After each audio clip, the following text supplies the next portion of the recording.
2014년 1월 4일 영동고속도로 하행선 용인 휴게소 주차장에서 누군가 갑자기 비명을 막 질러요. 한 남자가 살려주세요라고 소리치면서 승용차 문을 열고 나오려는 걸 남자들이 막 막으면서 강제로 다시 태웠대요. 그리고는 급하게 휴게소를 빠져나갑니다. 막 주차를 끝내고 휴게소 안으로 들어가려고 했던 분이 그 소리를 듣고 깜짝 놀래가지고 이제 주변을 돌아보다가 112에 신고를 하게 되는 겁니다. 그 내용을 전달받은 고속도로 순찰대가 곧 이 승용차를 발견하고 뒤쫓기 시작합니다. 이거 실제 영상이죠? 네, 이게 당시 CCTV 영상인데요. 도주 중인 승용차가 거의 150km의 속도로 고속도로를 질주하고 있고 어머. 그 뒤를 순찰차들이 무려 30분 동안 뒤쫓아요. 어머. 그래서 그 영동고속도로 강릉 방향에서 시작된 추격전이 고속도로 순찰대가 도로를 통제하고 승용차의 도주로를 차단하면서 강원도 원주 중앙고속도로에 가서야 겨우 끝이 납니다. 와. 아까 그 살려달라고 소리치셨던 네, 분은 예, 예. 무사했나요? 안타깝게도 그 소리치신 남자분은 이미 숨을 거둔 상태였습니다. 경찰이 차에서 끌어낸 남성들은 이모 씨 등 3명. 그런데 이들을 몰던 차 안에서는 한 남성이 숨진 채 발견됐습니다. 이 당시에 범인들이 아마 이 피해자를 납치하고 이제 이동을 하고 있다가 가다가 용인휴게소에 서가지고 교대로 자기들은 화장실에 가려고 했던 거예요. 그 사이에 이제 이 피해자가 탈출을 했던 거고 거기서 이제 또 다시 잡혀가지고 차에 강제로 태워졌던 거고. 그럼 피해자분은 어떤 분이셨나요? 41세 공연예술가 최 씨입니다. 독창적이고 실험적인 공연을 선보이면서 우리나라 공연예술계의 새로운 지평을 개척했다란 평가를 받았던 분이라고 합니다. 대중적으로 특히 이 업계에서는 꽤 알려지신 분이라 사회적인 위치도 있고 해서 범죄와 연관될 이유가 없어 보이는데 왜 범인들의 이런 공격 대상이 됐을까요? 근데 그게 가장 큰 의문이었어요. 일단 세 사람 모두 살해된 최 씨와는 사건 당일 처음 만났고 서로 이전에 전혀 몰랐던 사이라는 게 밝혀집니다. 이런 경우에는 두 가지 경우밖에 없어요. 첫 번째는 피해자의 금품을 강취할 목적. 두 번째로는 누군가의 사주, 즉 말하면 청부를 받았을 가능성이 있는 거죠. 이 범행을 주도하고 피해자를 직접 살해한 주범은 이 씨였어요. 네. 두 사람이 더 있는데 정 씨, 유 씨. 우리는 이 씨가 시키는 대로만 한 겁니다. 아무것도 모릅니다. 이렇게 얘기를 했거든요. 그러니까 당연히 경찰 입장에서는 이 씨를 대상으로 해서 추궁을 하게 되겠죠. 그랬더니 누가 시켜서 한 거는 맞다. 내가 청부받았다라고 이야기를 합니다. 의뢰인이 누군지도 얘기를 했나요? 누가 시켰는지만큼은 절대 말할 수 없다면서 입을 다물었습니다. 주범 입에서 나오지 않는다면 의뢰인이 증거를 또 은폐하거나 도주하거나 막 이런 경우도 생길 텐데 그 경찰이 압수한 물품 중에 차량에서 발견된 대포폰이 있었어요. 근데 이 폰에 이제 통신 내역을 조회를 해보니까 특정한 번호와 꾸준히 연락을 주고받았던 정황이 이제 포착이 되고요. 그 번호의 주인공이 이제 바로 의뢰인이었던 겁니다. 피아니스트이자 오케스트라 음향 감독으로 활동하고 있던 40세 여성 이 씨였습니다. 이분이 유학도 다녀오고 경력도 화려해요. 뭐 방송국에 라디오도 진행한 것도 있고요. 말하자면 꽤 잘 나가는 피아니스트였어요. 이 씨 같은 경우도 최 씨 살해하고 나하고는 관련 없다. 이렇게 진짜 주장을 합니다. 이 씨의 주장은 최 씨가 갚아야 할 돈 1억 원을 대신 받아달라고 했을 뿐 최 씨를 살해해달라고 의뢰한 적은 없다. 이렇게 주장을 합니다. 피아니스트 이 씨와 그 공연 예술가 최 씨와 그 사이에 채무 관계가 있었던 건 맞나요? 네, 채무가 있었던 건 사실인데요. 최 씨의 가족들은 오히려 이 씨가 최 씨에게 갚아야 할 돈이 있다고 주장했습니다. 이런 경우에 누구 말이 맞는지 판단을 내리려면 두 사람 사이에 어떤 일이 있었는지부터 알아봐야 되는 게 맞겠죠? 네. 놀랍게도 이 최 씨와 이 씨 두 사람은 몇 년 전까지 사실혼 관계였던 부부였습니다. 혼인신고만 안 한 부부였다. 와, 두 사람은 2009년에 같은 아파트에 사는 이웃 주민으로 처음 만났다고 해요. 근데 최 씨가 이사 오던 날 이 전 부인 이 씨가 잘못 배달된 택배를 돌려주러 최 씨의 집을 찾았는데요. 이 과정에서 이제 자꾸 만나다 보니까 서로 호감을 느끼고 금세 연인으로 발전하게 됩니다. 둘 다 또 미국 유학 경험이 있고요. 분야는 다르지만 예술가라는 공통점이 또 있고 또 나이 차이는 1살 차이 납니다. 그러다 보니까 주변에서는 뭐 이 두 사람 천생연분이다 이러면서 엄청 부러워했다고 합니다. 이 씨는 최 씨에게 수시로 밑반찬을 해주고 최 씨의 어머니에게도 꽃다발을 선물하거나 함께 나들이를 다니는 등 늘 따뜻하고 살가웠다고 합니다. 최 씨 어머니가 심하게 다리를 다쳐서 이제 가족들이 모시고 병원에를 가게 되는데요. 어머니랑 가족들은 이제 전부 진료실로 들어갔다가 나오셨을 거 아니에요. 나오니까 이 씨가 대기실에서 막 울고 있는 거예요. 왜 우느냐 그랬더니 나도 어머님을 간호해야 하는데 나만 가족이 아니다 보니까 진료실에 못 들어간 게 나는 너무 슬프다. 이렇게 대답을 한 거예요. 이 말에 아마 이 최 씨 가족들은 거의 감동을 받았던 것 같습니다. 이 씨와 연인으로 지내는 동안 최 씨는 이 씨의 아버지와 50여 통의 이메일을 주고받았는데요. 와. 그분의 글에서 느껴지는 인품과 딸을 향한 그 애정에 반해 이 씨와 가족이 되겠다는 결심을 굳힙니다.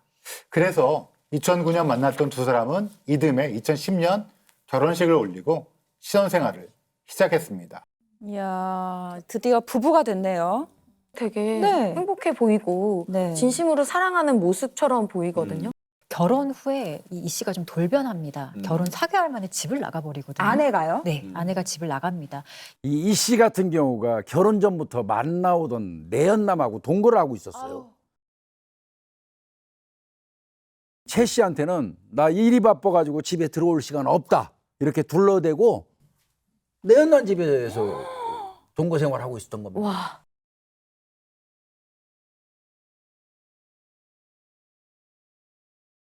꼬리가 길면 잡히는 법이라고 최 씨가 이 씨가 일하는 학원에 찾아갔다가 뭐 이렇게. 내연남과 이 씨가 맞아요. 다정하게 걸어 나오는 거를 우연히 목격을 합니다. 완전히 이제 둘러댈 수도 없게 딱 걸린 상황을 맞이하게 되는 거예요. 최 씨는 이 씨의 내연남을 따로 만났습니다. 그리고 경악할 이 씨의 거짓말을 마주하게 됩니다. 이 씨의 내연남은 그 남편 최 씨를 이 씨와 한 집에 살고 있는 트랜스젠더로 알고 있었어요.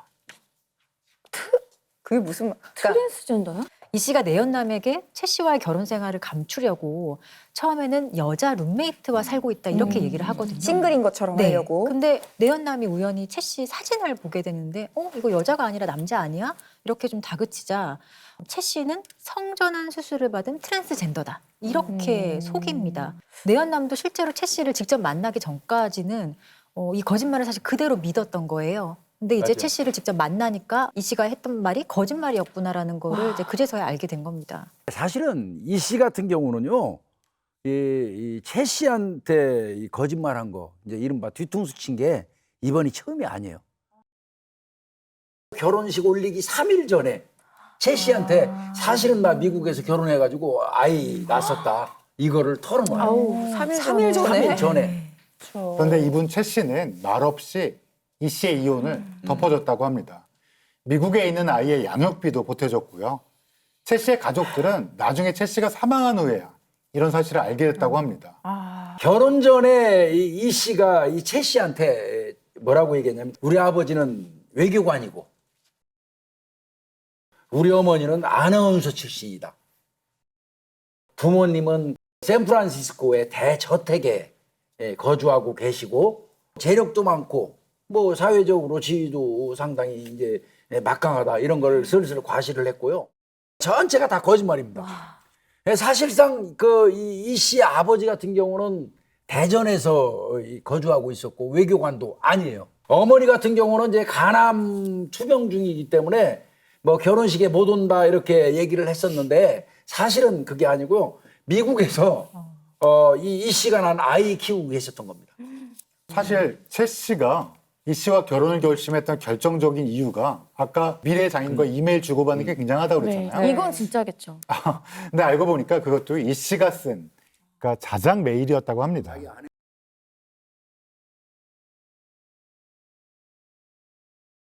결혼 후에 이제 채 씨의 어머니가 두 사람한테 커피숍을 차려주거든요.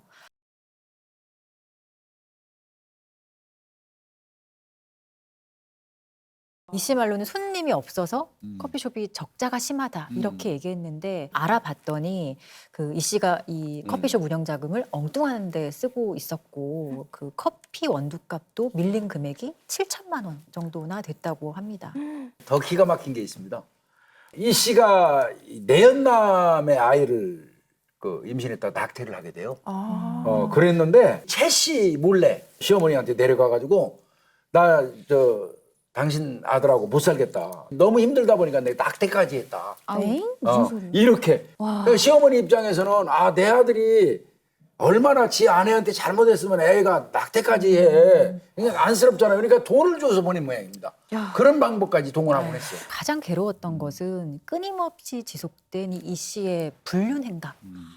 그게 바로 가장 괴로웠을 겁니다. 참 믿기 어려운 일이지만 실제로 10명이 넘는 남성들과 내연관계를 맺었고요. 세무사, 칼럼니스트, 보험 설계사 이렇게 참 직종도 다양했고 이 씨는 내연남들이 만들어준 뭐 신용카드랑 휴대폰 이런 걸 사용하면서 경제적으로 상당히 도움을 많이 받고요. 또 이 채 씨 남편을 속이고 이들과 여행을 떠나기로 와. 계속 더 큰 거짓말을 할 수 있었던 건 이 씨가 뭔가 우리랑은 다른 점이 있었을 것 같아요. 정신의학적으로 이 씨의 모습은 연극성 성격 장애로 보여집니다. 이번 사건의 경우에도 이러한 연극성 성격 장애의 두 가지 특징이 잘 드러나는데요. 첫 번째는 바로 관심 추구예요. 즉, 나 자신이 모든 사람들에게 주목을 받아야 돼요.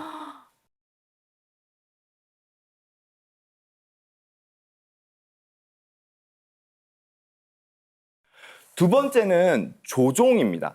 이 씨의 경우도 그렇지만 연극성 성격 장애는 타인을 조종하려고 해요. 나는 이 연극의 주인공이고 감독이고 타인은 이 연극의 조연으로 나의 무대의 하나의 도구로 사용을 해야 되는 겁니다. 연극성 성격 장애의 대표적인 증상 중에 하나는 성적 유혹이 포함되어 있거든요. 부적절한 성적 유혹. 즉 내가 누군가에게 관심을 받기 위해서 그 도구로 사용하는 게 나의 성적 매력이에요. 성적 매력으로 누군가를 계속 유혹하고 조종하죠. 네. 두 사람은 2012년 11월에 결혼한 지 약 2년 만에 이제 헤어지게 되는데요. 왜 끝까지 기만을 하니 자기야. 난 아무것도 할 말이 없어. 내가 잘못했기 때문에. 동거, 임신, 낙태 다 읽었어? 읽었어요. 다 맞는 거 동의하지? 네. 임신, 낙태 이런 걸 했을 때 어떻게 보면 굉장히 자극적이고 내 거짓말이 완전히 드러나는 순간이잖아요. 그때 녹취록을 들었을 때 이 목소리가 변하는 걸 느꼈거든요. 동거, 임신, 낙태 다 읽었어? 읽었어요. 이유리 씨가 딱 예민하게 잘 들으셨네. 아까 그냥 다 읽었어 라고 차갑게 목소리가 돌변한 거는 어떻게 보면 그때 이미 마음속에 씨앗을 품은 거네요. 연극성 성격 장애가 거짓말을 반복하면서 가짜 자기를 꾸미는 이유는 나의 진짜 모습을 볼 수 있는 내면의 힘이 없기 때문에 그래요. 본인 역시도 이 거짓말에 세뇌당해 있습니다. 그렇기 때문에 도저히 감당하기 힘들 정도의 내면의 상처를 갖다 줬을 수 있어요. 와. 이 상황에서 연극성 성격 장애가 가질 수 있는 결정은 두 가지밖에 없습니다. 뭐죠? 내가 나를 포기하거나 내가 상대방을 공격하거나예요. 주로 연극성 성격 장애는 이런 상황이 되면 자살로 넘어가세요. 근데 자기 지금 이 자신을 케이스에서는 지금 복수로 넘어갔거든요. 네. 두 사람이 작성한 사실혼 부당파기 위자료 지급 합의서에는요. 이 씨가 혼인 생활 중에 외도, 습관적인 거짓말, 가출, 또 다른 외도남과의 동거, 임신, 낙태, 그리고 최 씨 소유의 서초동 사업장에서 발생한 현금 매출 위용으로 남편 최 씨에게 정신적, 경제적 피해를 입혔다라는 내용이 담겨 있었고요. 이 씨는 매달 70만 원씩을 최 씨의 계좌에 송금하는 방식으로 최 씨에게 위자료 7천만 원을 주는 것으로 합의를 합니다. 100개월 동안 70만 원의 돈을 계속 납입을 해줘야 돼요. 만약에 이 씨가 또 다른 상황에서 다른 사람과 그냥 연극을 하나 만들 수 있다 그러면은 최 씨를 잊고 살았을 거예요. 하지만 100개월 동안 계속 돈을 납입해야 되는 상황이기 때문에 그때마다 본인의 본 모습을 바라봐야 되죠. 그게 범행 동기네요. 그게 범행 동기로 연결됐을 걸로 보여지죠. 범행은 그럼 대체 어떻게 이루어진 건가요? 이 씨가 이제 본인이 직접 할 수 없으니까 흥신소에다가 의뢰를 하게 됩니다. 심부름센터 직원이었던 주범 이 씨와 전 부인 이 씨, 이 두 사람이 처음 만난 거는 범행이 한 2달 전에 2013년 11월 8일인데요. 그날 전부인 이 씨가 최 씨에게 장기간 돈을 빼앗겼다. 그 돈을 좀 다시 빼앗아 줄 수 있겠냐. 미성년자랑 성관계를 좀 가지게 한 뒤에 강간으로 고소하는 건 어떨까? 아니면 퍽치기를 좀 하는 건 어떨까? 아니면 사람을 때리려면 일단 가둬야 하지 않겠냐. 이런 식으로 구체적인 방법을 제시하면서 범행을 의뢰합니다. 그 주범 이 씨가 단순 퍽치기는 1,000만 원이고 납치까지 포함하면 1,500만 원은 받아야 한다라고 대답했다고 합니다.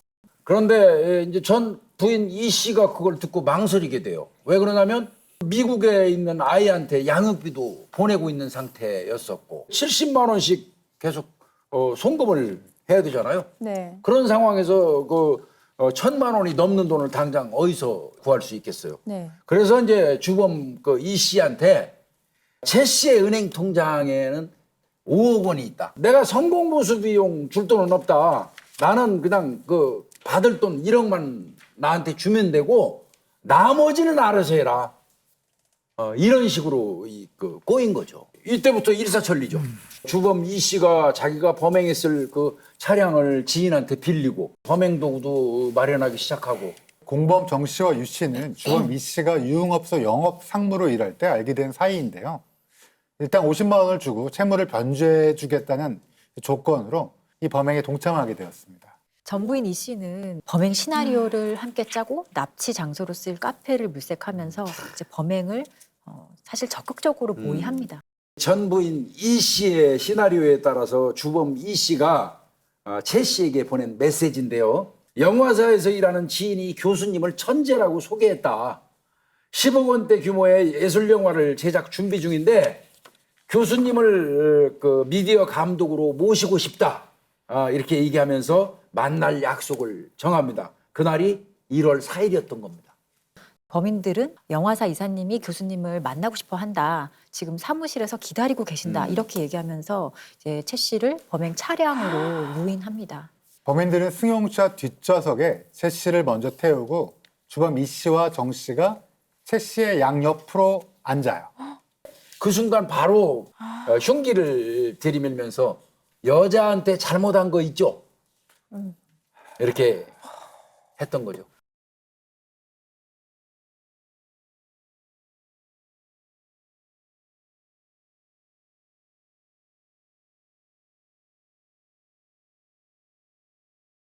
주범 이 씨가 왜 이렇게까지 아직 돈도 안 받았고 이렇게까지 할 이유가 있었나 이런 생각이 들거든요. 돈을 받긴 받았습니다. 전부인 이 씨가 주범 이 씨에게 4차례에 걸쳐 착수금을 송금했다고 합니다. 착수금은 얼마였는데요? 총 195만 원입니다. 사실은 터무니없는 얘기죠. 네, 사람을 195만 원 받고 이런 범행할 사람은 아무도 없지요. 이 청구가 과연 단순히 돈에 의한 청구가 맞을까? 그런 의혹을 많이 가지고 수사했던 건 사실입니다. 그 두 사람 사이에는 무언가가 있었을 것 같기는 합니다. 주범 이 씨가 처음 잡히고 난 다음에 진술 내용을 보면요. 본인한테 불리할 게 뻔히 알면서도 전부인 이 씨를 어떻게 보면 감싸주고 있어요. 예. 청구를 받은 건 인정하지만 누구인지는 절대로 알려줄 수 없다라고 이야기를 하잖아요. 주범 이 씨는 우발적인 살인이었다라고 계속 주장을 하고 있었는데요. 어느 순간 그 주장을 뒤집고 전 부인인 이 씨가 나한테 살인을 시켰다라고 진술을 번복해요. 중요한 건 그 진술 번복을 한 시점이죠. 전 부인 이 씨의 3심 재판 결과가 다 나오고 난 이후였던 거죠. 전부인 이 씨가 살인교사를 했다는 게 사실로 밝혀져도 이 씨 재판에 영향을 전혀 미치지 않는다는 그런 판단하에서 한 거라고 보는 거죠. 결국 이런 전반적인 정황을 봤을 때 주범 이 씨가 전부인 이 씨를 정말 보호하려고 했다는 게 좀 느껴지거든요. 그렇다면 전부인 이 씨 입장에서는 주범 이 씨를 조종해서 재판 상황을 자기에게 유리하게 조작했다라고 볼 수도 있는 거죠. 결국에는 이 주범 이 씨와 전부인 이 씨가 끼리끼리 만났다라고 맞습니다. 보면 되는 거죠. 맞습니다. 끼리끼리 만났으니까 그 엄청난 일을 저지를 수밖에 없었던 거고 누가 단돈 195만 원에 작정하고 살인할 수 있겠습니까?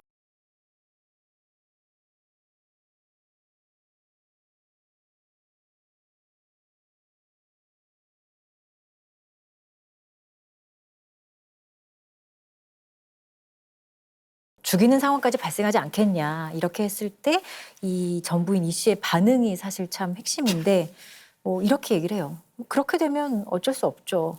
그렇게 해야 되나? 아니 어쩔 수 없죠. 이런 식으로 사실상 그 살인에 대한 범행을 용인하는 것 같은 발언을 유 씨하고 정 씨 그 하루에 일당 50만 원씩 주고 그 공범으로 끌고 왔잖아요. 네. 그 중에 정 씨라는 그 친구가 처음에는 안 하려고 그랬어요. 혹시 일하는 과정에서 죽으면 그럼 어떻게 해요? 그랬더니 야 그 동네에 우리 집에 그 화덕이 있어. 그러니까 이미 염두에 둔 겁니다. 화장 계획까지. 최 씨도 아무 잘못 없이 그냥 결혼해서 사랑했을 뿐인데 가족들도 이 두 사람이 굉장히 원망스러웠을 것 같아요. 그 이유리 씨 말대로 가족들의 고통이 매우 컸습니다. 얼마나 분노했는지 현장 검증 때 가족들이 너네가 원하는 돈 4억 줄 테니까 너네들 서로 찔러봐라. 뭐 이렇게 여러 번 소리칠 정도로 분노에 찰 지경이죠. 와. 자, 이 끔찍한 범죄의 시발점이 된 거는 이제 전부인 이 씨인데 이 씨에 대한 처벌 어떻게 됐나요? 강도 치사 혐의를 받았어요.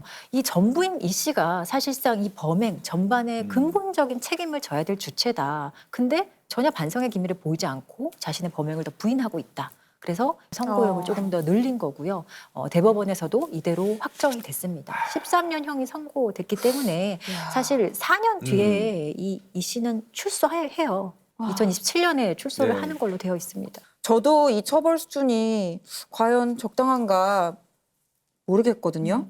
그럼 청부살인한 사람은 당연히 실행한 사람보다 형량을 적게 받나요라고 잘못 생각하실 수도 있지만 실제로 우리 형법에서는 청부살인은 어떻게 보면 교사범이거든요. 교사범은 실제로 그 범행을 실행한 정범과 동일한 형으로 처벌을 하는 게 원칙입니다.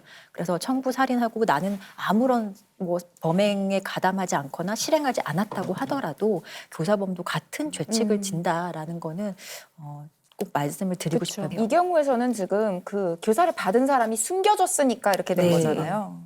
전부인 이 씨는 혹시라도 죽게 되면은 그게 더 나을 수도 있겠다라고 생각했을 수도 있을 것 같아요. 돈도 거의 쓰지도 않고 그다음에 뭐 형량도 굉장히 낮게 받았고 어떻게 보면 이 사람 입장에서 최선의 결과는 아니더라도 뭐 최악은 아니고 차악 정도 되는 결과를 얻은 거가 아닌가 이렇게 생각이 됩니다. 그래서 나와가지고 잘 살겠습니까? 인망은 빠져나가도 천망은 빠져나갈 수 없어요. 물론 범인은 잡았고 또 그들에 대한 처벌도 끝났지만 가족들의 고통과 슬픔은 여전하다는 점 기억해야겠습니다.